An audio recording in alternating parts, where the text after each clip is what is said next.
फिर से आप सभी का स्वागत है और लगातार बजट पर हमारी एक खास पेशकश जारी है।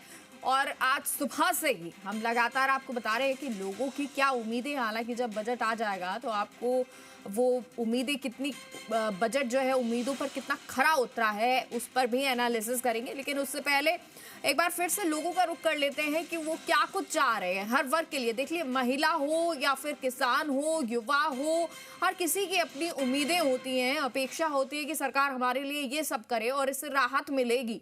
उन्हीं का जिक्र कर लेते हैं। एक बार से फिर से विष्णु का रुख करते हैं। विष्णु, आप जहां मौजूद हैं अभी बहुत सारे लोग घूम रहे हैं, महिलाएं भी अगर हो तो उनसे भी बातचीत कीजिएगा, युवाओं से भी बातचीत कीजिएगा। मेगा, बिल्कुल बजट को लेकर तमाम लोगों की हर वर्ग की उम्मीद है, चाहे युवा हो, महिला हो या किसान हो या फिर व्यापारी हो। मेरे साथ कुछ लोग और जुड़े हुए हैं, उनसे बात करते हैं क्या उनको उम्मीदें हैं इस बजट से। क्या उम्मीद है आपको इस बजट से?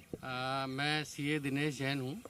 मेरी उम्मीद है कि जो स्टॉक मार्केट में बहुत डाउनफॉल है, इसके स्टेबिलिटी के लिए गवर्नमेंट को कुछ टैक्स में रियायती देनी चाहिए। अभी जो गवर्नमेंट ने पिछली बार 12 लाख रुपए की लिमिट का जो किया, लेकिन उसमें जो शेयर्स पे शॉर्ट टर्म या लॉन्ग टर्म गेन होता है वो इसमें इंक्लूडेड नहीं है, तो उस पर डायरेक्ट टैक्स लगता है। तो मैं ऐसी उम्मीद करता हूँ फाइनेंस मिनिस्टर की इसको भी उसमें शामिल किया जाए, क्योंकि वैसे भी ये डबल बार टैक्स लेते हैं। क्योंकि इसका टैक्स ऑलरेडी आप एसटीटी के रूप में जनता से ले लेते हैं, फिर इसको दोबारा ये टैक्स लेते हैं, तो ये गलत है।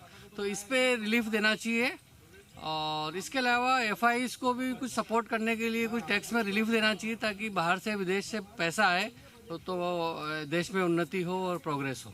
बिल्कुल, टैक्स में रिबेट मिलनी चाहिए और इसको लेकर बात कर रहे हैं कुछ लोग हो रहे हैं। क्या कहना आपका पूरी अलग मामला? नमस्कार सर, मेरा नाम विशाल मंगल है, मैं कॉर्पोरेट एम्प्लॉई हूँ।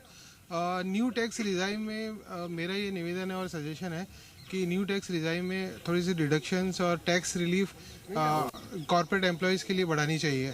फ़िलहाल बहुत ही कम टैक्सेशन रिलीफ्स वगैरह टैक्स बहुत कम है, तो पब्लिक को एनकरेज करने के लिए टैक्स फाइलिंग के लिए थोड़ा सा रिलीफ बढ़ाना चाहिए। बिल्कुल, ये रिलीफ बढ़ाने की बात हो रही है। कुछ लोग और हैं जिनसे बात कर लेते हैं। आप देख सकते हैं कि कुछ लोग और हैं, उनसे बात करने के लिए अपन यही बात कर लेते हैं टैक्स को लेकर। क्या आप चाहते हैं कि टैक्स में कितने की उम्मीदें हैं, कि उन लोगों को क्या होना चाहिए? 13 लाख तक की उम्मीद हो रही है। अब 13 लाख कर देंगे टैक्स फ्री। अच्छा, और क्या चाहते हैं कि बजट में क्या क्या ऐसी सुविधाएं हो जो लोगों को फायदेमंद हो, आम आदमी के लिए उपयोगी हो? एजुकेशन और हेल्थ सेक्टर पे बढ़ाना चाहिए, ताकि अगली पीढ़ी को जो है अच्छा फाउंडेशन मिले, अगली पीढ़ी का मजबूत नींव तैयार हो, युवा पीढ़ी। जी, तो एजुकेशन और हेल्थ सेक्टर में बढ़ाना चाहिए इन्वेस्टमेंट। आपका क्या मानना है? आज एजुकेशन पे बहुत ज़रूरी है, क्योंकि दुनिया आगे बढ़ रही है और हमारे मुल्क में भी सब बच्चों को जो है, हमारे 24-25% तो यंग जी हैं, तो उनके लिए बहुत ज़रूरी है। और दूसरा, सीनियर सिटीजन्स के लिए गवर्नमेंट को और सोचना चाहिए कुछ। बिल्कुल, सीनियर सिटीजन के लिए और सोचना चाहिए। आप क्या मानते हैं, किस तरह की सुविधाएं यहाँ पर सरकार दे आप लोगों को? जो एक इंसान को जितनी सुविधाएं चाहिए जीवन यापन करने के लिए, सरकार को वो काम करना चाहिए कि जिससे आराम से आदमी अपना जीवन यापन कर सके।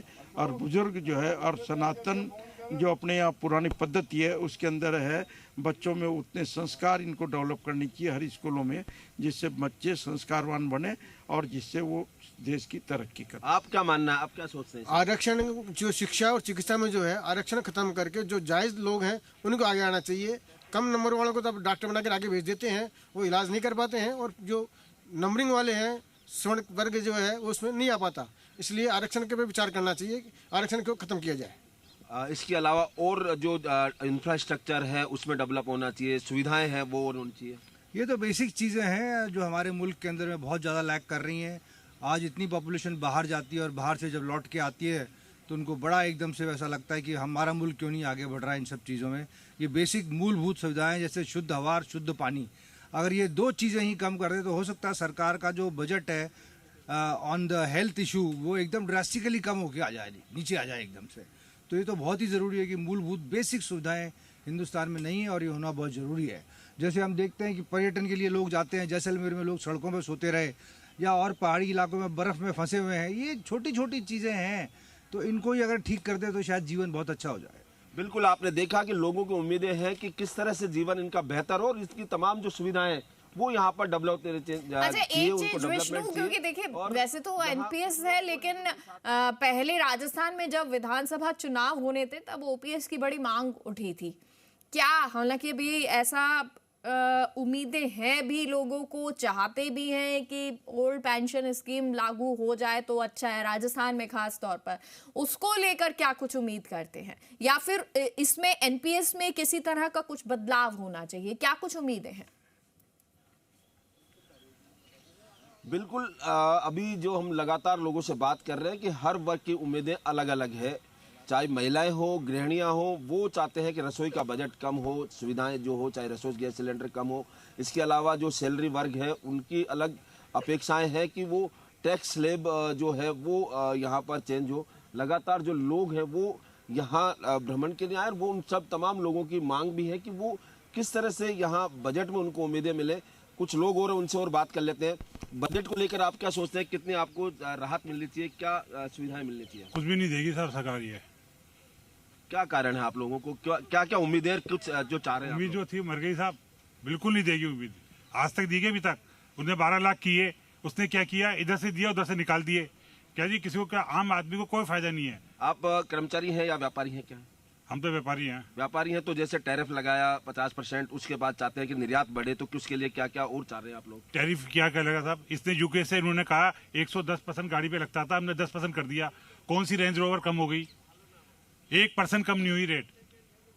क्या जी ये इन्होंने यू से किया भी, यूके से कुछ भी नहीं किया, यूरोप से सब 12 बजाएंगे। बिल्कुल, आप देख सकते हैं महिलाएं भी है। आप बजट से क्या उम्मीदें हैं, किस तरह की छूट मिलनी चाहिए लोगों को, चाहे रसोई का सामान हो या कोई गृह उपयोग की रसोई के सामान में तो थोड़ी छूट मिलनी चाहिए, नहीं तो बहुत परेशानी होती है हम लोगों को, मध्यम वर्गीय लोगों को।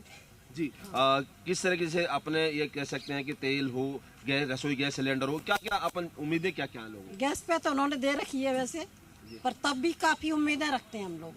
हाँ, अच्छा बजट अच्छा आना चाहिए और बढ़िया ही आएगा मेरे ख्याल से।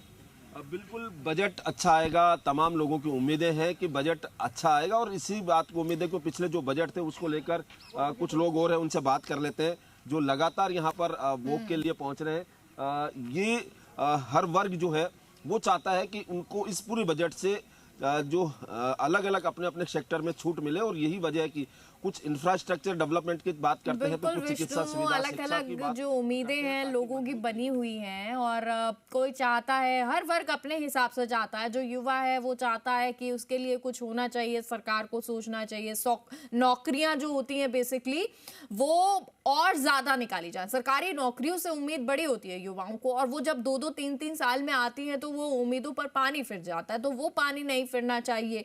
दूसरा चीज ये कि खुद अपना व्यापार करें, और ये आज के वक्त की मांग भी है कि एमएसएमई में युवा जाएं, अपना खुद का एक चाहे छोटे स्तर पर ही वो व्यापार खोलें, और जो लोन है वो थोड़ा सस्ता होना चाहिए। उन तमाम चीजों को लेकर अब आपको जानकारी भी देंगे। फिलहाल बहुत बहुत शुक्रिया आपका विष्णु, आपके पास दोबारा लौटेंगे और दोबारा जानने की कोशिश भी करेंगे कि आखिर क्या कुछ और उम्मीदें लोगों की है। तो आपको ग्राफिक्स के जरिए भी हम बताने की कोशिश करेंगे कि क्या कुछ उम्मीदें चल रही हैं, क्या कुछ उम्मीदें सरकार से रखते हैं। देखिए कहीं निराशा होती है, व्यापारी वर्ग में थोड़ा सा ज़्यादा निराशा देखने को मिलती है, क्योंकि उनके द्वारा जहां टैक्स में वो राहत चाहते हैं तो वहीं जीएसटी बढ़ा दिया जाता है, या जीएसटी और फिर टैक्स लिया जाता है, तो वो उससे बड़े निराश हो जाते हैं कि हर तरफ से उनसे जो रुपया है जा रहा है। तो वहीं बाजार जो है वो बाजार की स्थिति फिलहाल क्या है उस आधार पर, अगर बाजार मंदा चल रहा है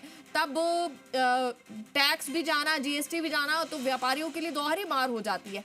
अब देखना ये होगा कि क्या उस वर्ग को भी राहत कहीं से मिलेगी, क्योंकि अगर उस वर्ग को राहत दी जाएगी तो ही हम और ज़्यादा बेहतरी की ओर जा भी पाएंगे। लेकिन ये ज़रूरी भी होता है, किसी भी देश के लिए ये ज़रूरी होता है कि वो अपनी शिक्षा पर ज़्यादा से ज़्यादा खर्च करें। और आप विदेशों में देखेंगे भी कई ऐसे देश हैं जो अपना जीडीपी का 10% जो है वो शिक्षा पर खर्च करते हैं। हालांकि हम अगर भारत देश की बात करें तो 3 से 4% तक ही ये खर्च है, और शायद अगर इसे बढ़ाया जाए तो बेहतर शिक्षा हो सकती है। क्योंकि अभी भी आप देखेंगे तो बहुत सारे ऐसे कॉलेजेस हैं, स्कूल हैं जो बहुत डिजिटलाइजेशन नहीं हुए, टेक्नो फ्रीक नहीं हुए हैं, यानी कि जिस दिशा में अब ग्लोबली हम बढ़ रहे हैं उस दिशा में हम नहीं जा रहे हैं। अभी हमको और ज़्यादा डेवलप होने की ज़रूरत है।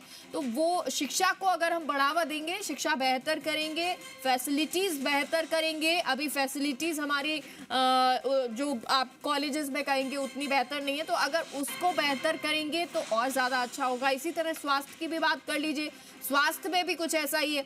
अगर स्वास्थ्य इंफ्रास्ट्रक्चर, हेल्थ इंफ्रास्ट्रक्चर बेहतर होगा तो चाहे शिक्षा और हेल्थ वो सेक्टर है जिस पर सबसे ज़्यादा सरकार का फोकस होना चाहिए और रहता भी है। अब इस बार हेल्थ सेक्टर को क्या कुछ मिलता है और क्या डेवलपमेंट में क्या और ज़्यादा, देखिए सीटों की ज़रूरत है और सीटों के साथ साथ ये ज़रूरी है कि उस तरफ रुझान हो, उस तरफ जो बच्चे हैं जाएं, जिससे कई बार आपने देखा होगा कई सीटें खाली होती है और कई बार ऐसा होता है कि बच्चे ज़्यादा होते हैं, सीटें कम होती हैं, तो उस चीज़ को बैलेंस करना बहुत ज़रूरी है।